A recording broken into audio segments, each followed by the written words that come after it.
Short story: Gold Bootstrap Paradox by Rio Golsorkhi.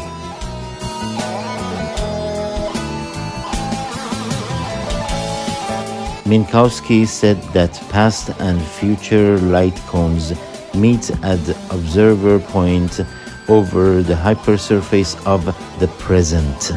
But when two ends of past and future meet again at the second observer location in a circle, certain number of events of the past and of the future, as the slices of the space-time within the block universe, are encompassed by the causality loop created, which is defined as bootstrap paradox.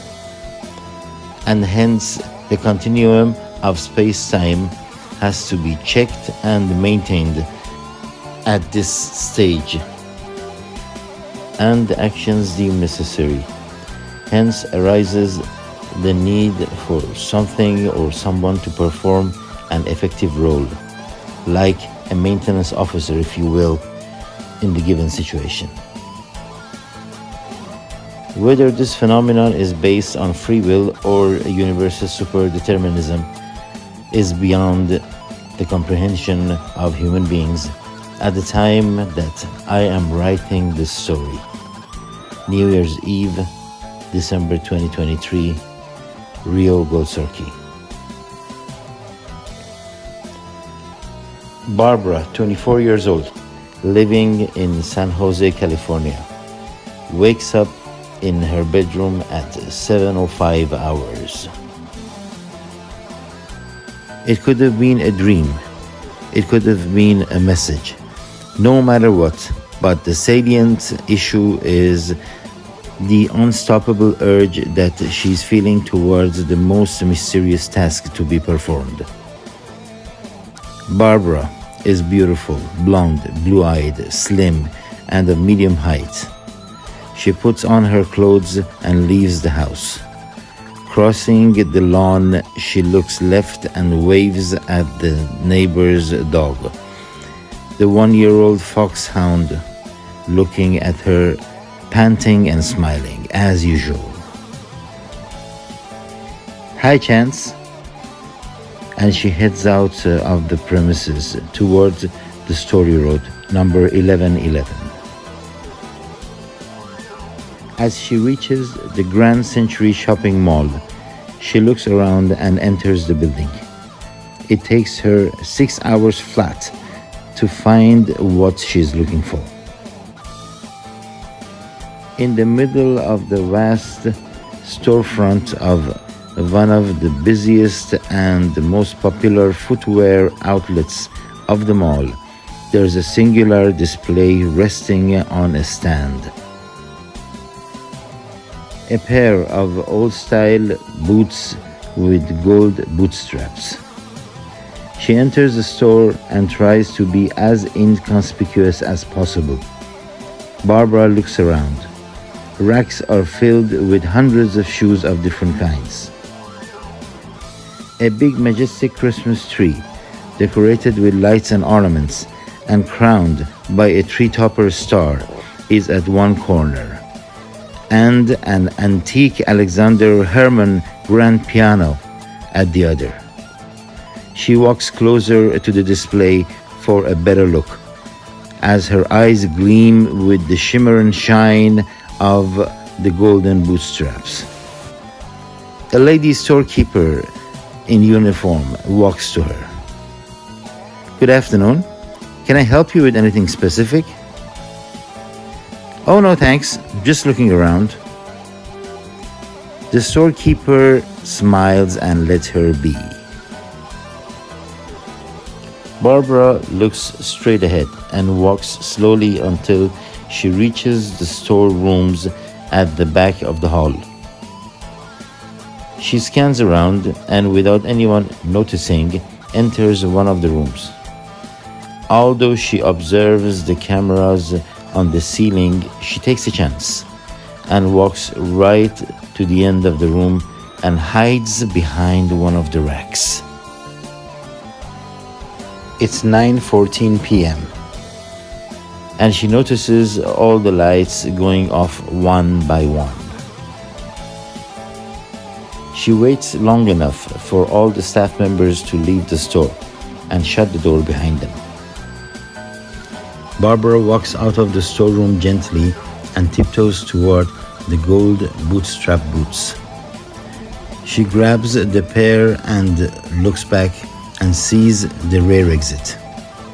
In a few seconds, she is descending 2 flights of stairs and reaches the metal exit door at 9:27 p.m. and leaves the building out to the back alley. The narrow lane was dimly lit, and a couple, the woman in a red wasp waist with full skirt and the man in dark gray suit and a fedora in his hand, were walking across without noticing her. The 24-year-old lady put the pair of boots in her backpack and started to walk. In a while, she noticed a 4-legged footstep sound following her. It had to be a stray dog, and as an active animal lover, she immediately remembered from her history search that the first California animal shelter on Downey's Garfield Avenue wasn't functional until July 1946, around the time that rabies was alarmingly high among strays. So she had to be worried, hence stopped and turned around. Barbara was shocked to see Chance, her neighbor's foxhound, following her. She hadn't the faintest clue what was going on. Unless she was wrong about the canine's identity, what were the chances of meeting Chance 78 years into the past? The girl and the dog remained motionless for a few seconds, and looking more intently, she couldn't help noticing sort of a rabid look in his face. And then suddenly, the dog charged toward her. She began to run full speed away from the animal, instinctively with no specific plans. Barbara took a few quick turns within the alleys that she thought would lead her to the main street. She was still running and breathing heavily as she realized that there was no sound following her any longer. Yes, she had managed to lose the hound. So she stopped and turned around to confirm, and then continued ahead. And she exited the dingy lane onto the moderately busy old Story Road. Barbara looked all around, and a few loose pages of newspaper rolling away in the breeze over the pedestrian path on the opposite side of the road caught her eyes. She allowed a beige 1945 Willis Overland CJ2 and a black 1940 Cadillac 60 Special pass her by before she ran across and picked up the loose sheets. She held up the one that looked like the front page and read, Los Angeles Times Extra, Wednesday morning, August 15, 1945. Peace. Japs accept Allies' terms unreservedly. So this was today's date, 15 August 1945. The young American raised her hand and shouted out for a taxi. A DeSoto yellow cab pulled over, and the young Japanese man hopped off the vehicle and opened the door for her. Barbara reached the taxi and informed the driver as she was getting in. Santa Clara Street, and I'm in a hurry, please. Young driver gave her clothes a strange look and mumbled while grinning and rolling his eyes. Kids these days. And shut the car's back door and got inside. As the taxi took off, Barbara all of a sudden remembered something that she hadn't prepared for. She had no usable American money on her to pay off the cab with back in 1945. Barbara seemed thoughtful and confused and did the only thing that came to her mind. 15 minutes later, as the taxi stopped, the driver turned half back in his seat, looking at Barbara, and said with a smile, "Your stop, mademoiselle." "What's your name, sir?" asked Barbara in reply. I am Mr. Tsujimoto," he uttered with total surprise. "I'm from Japan." "Listen, Mr. Tsujimoto, you seem to be a nice guy, and I need your help." "What kind of help, mademoiselle?" "You see, I'm not carrying any cash on me, and..."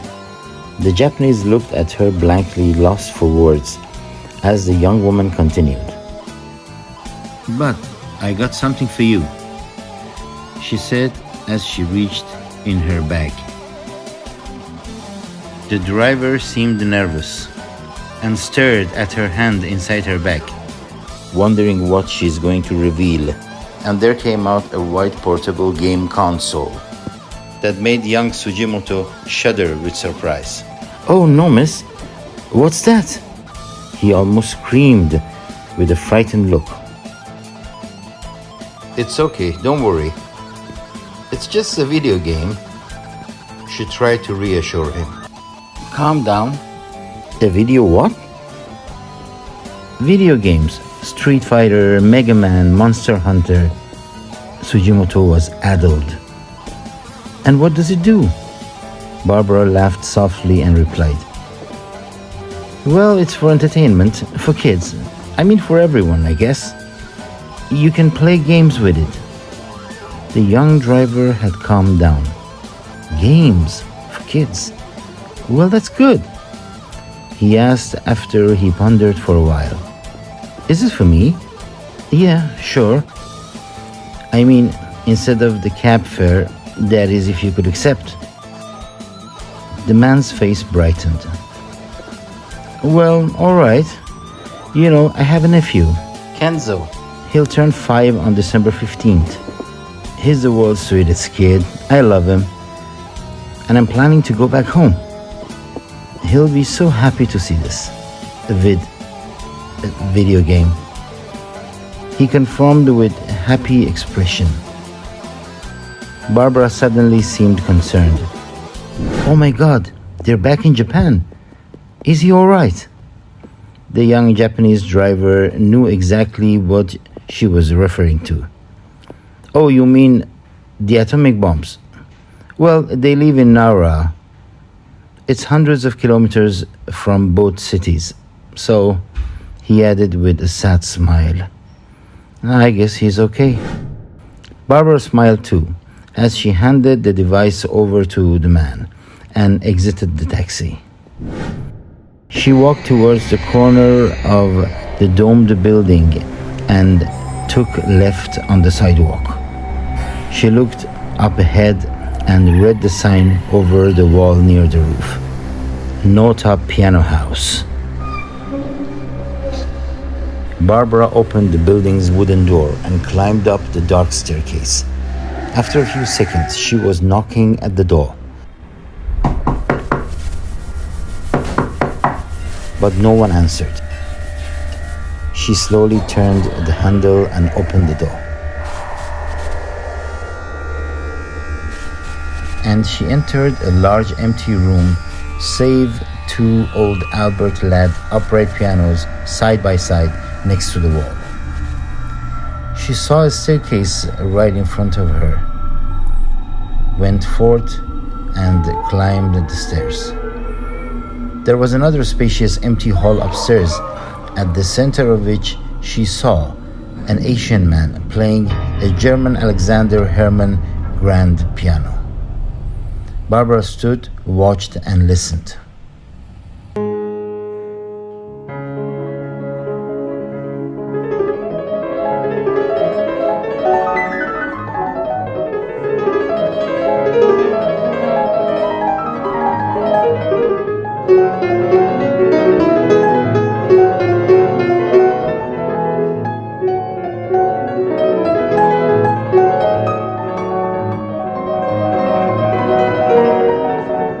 she could recognize Chopin's Fantaisie Impromptu.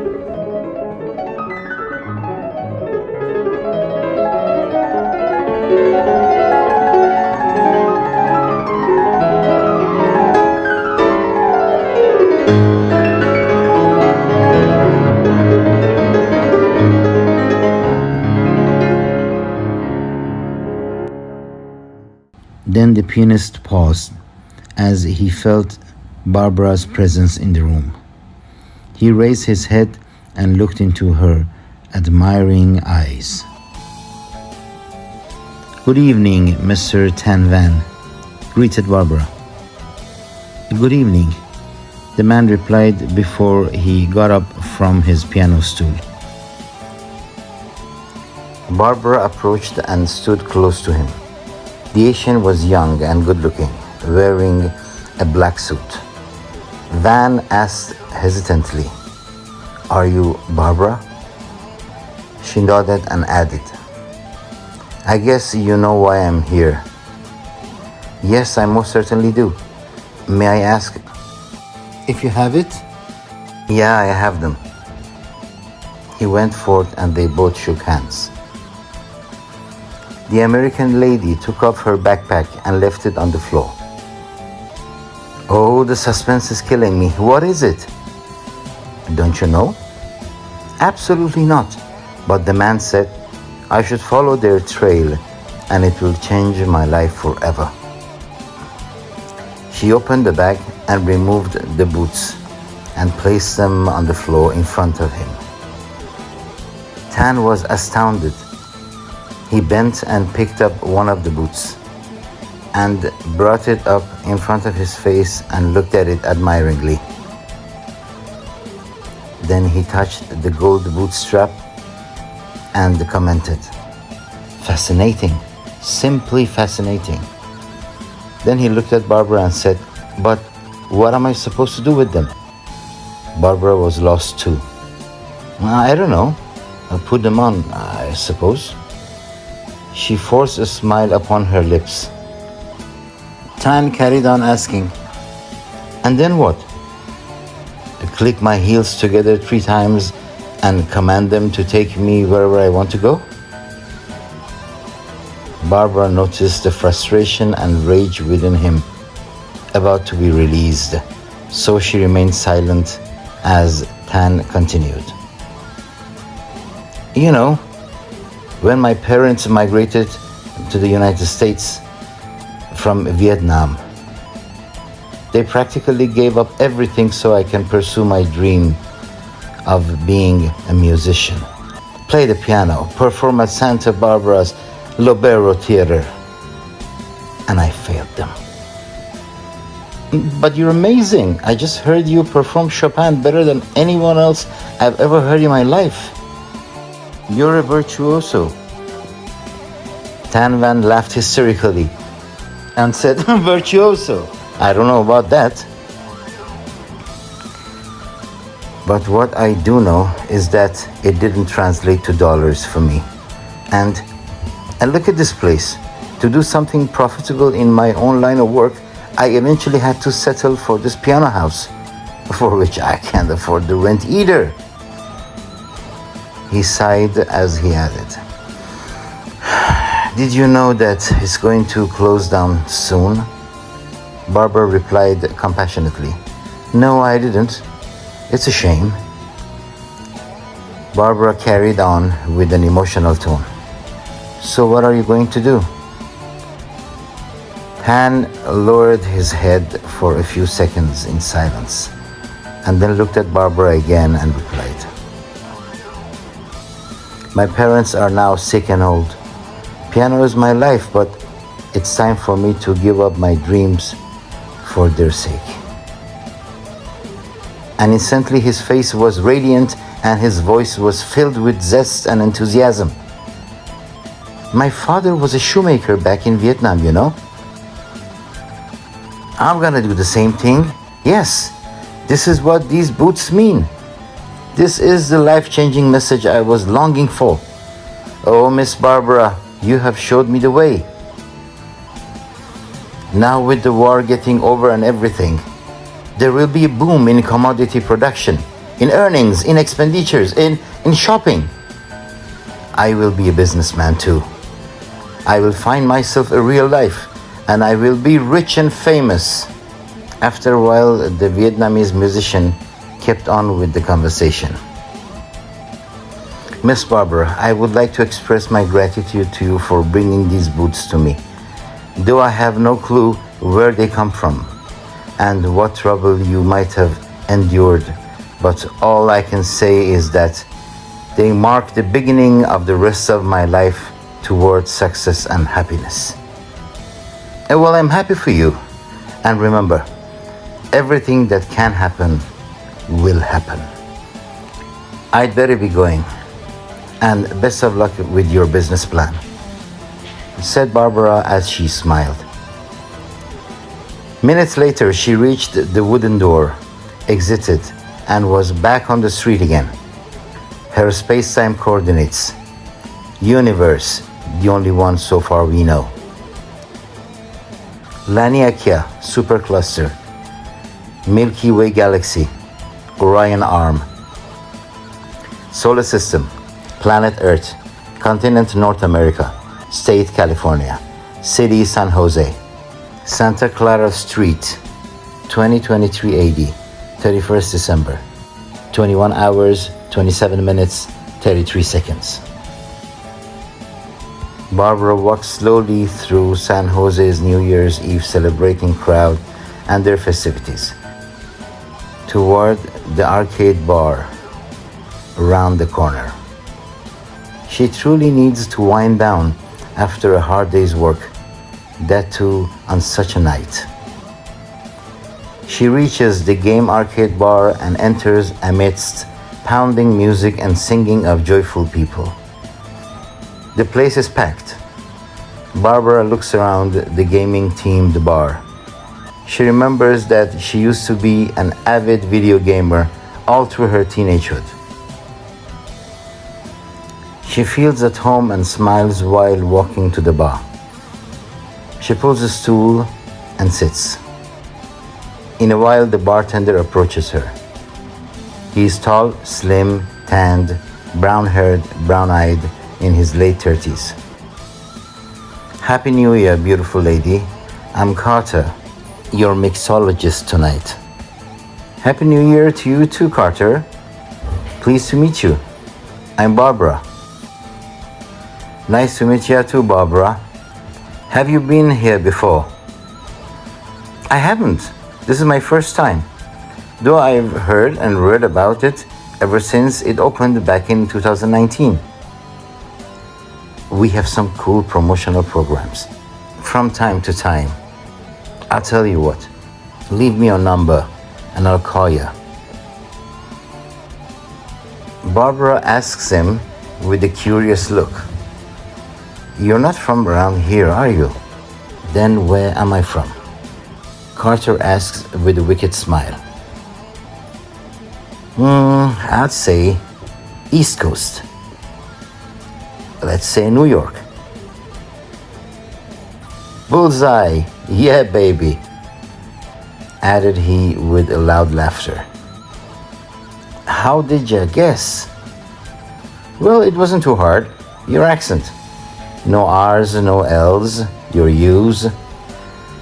I'll call ya Carter. He reacts with excitement. All right, girl, you're good. You're really good. And that deserves a bartender special. And he dashes off. Barbara, through thick smoky haze, looks at the groups of jubilant revelers of all ethnicities joining spirits in celebrating the arrival of another year on Earth. One killer queen for the beautiful lady. On the house. Frothy, bright, sweet, citrusy. He says with the brightest smile. Thank you so much, Carter. That's very sweet of you. She picks up the glass and takes a sip as she notices a portrait on the back wall. And who's that man? Carter turns back and looks at the picture. That one's one of gaming industry's masterminds, the Mega Man himself. The Mega Man? She asks with confusion and curiosity. Yeah, you know. Mega Man, Street Fighter, Devil May Cry, all created by them. And this place being a gaming team arcade bar and all, they put up his picture. Oh my god, I'm a big fan myself. I was heavily into video games back in the days. And she laughs, takes another sip of the Killer Queen and asks, and what's his name? Kenzo. Barbara almost spills her drink. Say what? Oh my god. She almost whispers. Little Kenzo back in Nara, Japan. Little Kenzo? Dear lady, he's an old dude, he says with a smirk. Nothing about the man is little, I can tell you that. Barbara is immersed in her thoughts, but yet she speaks up. I think I met his uncle. Really? When? In San Jose? Are you sure? She is getting tipsier by the minute, facing the portrait on the wall, and instead of answering Carter, she is talking to herself. So the little boy received my console after all, and made an empire based on that concept. To create the same console that reached my hands, so when I went back I could meet his uncle and put it in his hand to give it to the little boy again. And by now she's too drunk to notice that Carter has already left to attend to other customers. And she continues talking to herself and providing the musician turned businessman with his inception symbol, the pair of magic boots, to sow the idea in his mind to build a multi-million-buck shoe production chain and pilfer the symbol from himself to give it to himself again back in the past. Wow, 2 bootstraps in one trip. Atta girl. Carter is back to check on his favorite customer. And what do you do? I mean, your job. He inquires with a big grin. Barbara has finished her 3rd Killer Queen and is totally stewed and happy. Well, I guess you could call me a maintenance officer.